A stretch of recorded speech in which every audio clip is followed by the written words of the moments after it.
नमस्कार।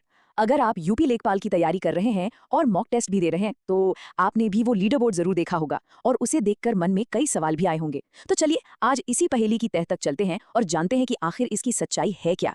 चलिए सबसे पहले सीधा उसी सवाल पर आते हैं जो हर मेहनती स्टूडेंट के दिमाग में घूमता रहता है कि क्या मॉक टेस्ट में जो रैंक दिखाई देती है वो सच में हमारी तैयारी का सही सही आईना है। ये एहसास तो जाना पहचाना सा लगता है ना। जब लीडर बोर्ड पर कुछ लोगों के स्कोर मतलब आसमान छू रहे होते हैं तो खुद की मेहनत पर शक होना बहुत नेचुरल है। दिमाग में यही चलता है कि शायद हम ही कहीं पीछे रह गए हैं।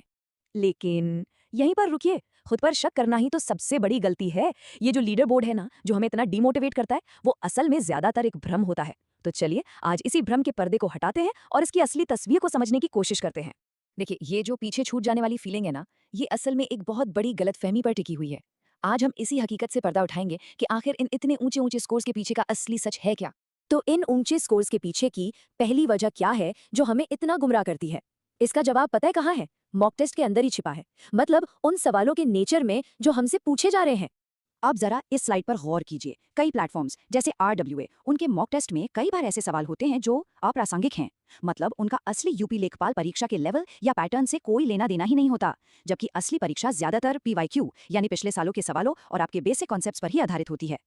अच्छा, अब आते हैं दूसरी और शायद सबसे जरूरी वजह पर। वो वजह जो इन आसमान छूते स्कोर्स के लिए सीधे सीधे जिम्मेदार है। अब टाइम है इन सो कॉल्ड टॉपर्स के पीछे की सच्चाई का पर्दाफाश करने का। तो ये जो छात्र आपको टॉपर दिखते हैं, क्या वो सच में इतने जबरदस्त होते हैं? देखिए हर बार ऐसा नहीं होता। सच्चाई तो ये है कि बहुत से लोग टेस्ट देते समय गूगल का इस्तेमाल करते हैं या दोस्तों से जवाब पूछ लेते हैं या फिर ग्रुप बनाकर सीधे सीधे नकल करके टेस्ट पूरा कर देते हैं। और बस इसी वजह से जब आप लीडर बोर्ड पर 95% जैसा स्कोर देखें ना, तो एक बात याद रखेगा, ये अक्सर असली ज्ञान का नतीजा नहीं बल्कि पूरी तरह से बनावटी तरीकों से आर्टिफिशियली बढ़ाया गया होता है। तो अगर मॉक टेस्ट का लीडर बोर्ड असली मुकाबला नहीं है तो फिर असली मुकाबला है क्या? यहीं पर पूरी कहानी बदल जाती है।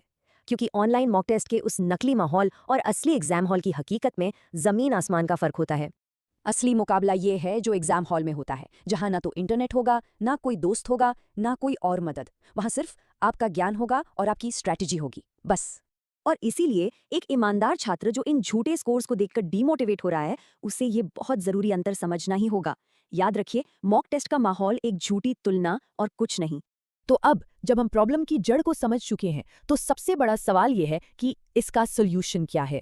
तो अब हम बात करेंगे सफलता के उस नए नियम की, एक ऐसी नई सोच की जिसे अपनाकर आप इस पूरे भ्रम से बाहर निकल सकते हैं। ठीक है, तो ये रही आपकी नई स्ट्रैटेजी। मॉक टेस्ट दीजिए, लेकिन सिर्फ और सिर्फ प्रैक्टिस के लिए, खुद को जज करने के लिए नहीं। अपना पूरा फोकस PYQs को सॉल्व करने, कॉन्सेप्ट्स को क्लियर करने और लगातार रिवीजन करने पर लगाइए। और सबसे जरूरी बात, अपनी दौड़ सिर्फ खुद से है, किसी और से नहीं। और हाँ, इस एक बात को हमेशा याद रखिएगा, सिलेक्शन उनका होता है जो लगातार मेहनत करते हैं, उनका नहीं जो एक नकली रैंक लेकर खुश हो जाते हैं। असली सफलता हमेशा लगातार और ईमानदार कोशिश से ही मिलती है।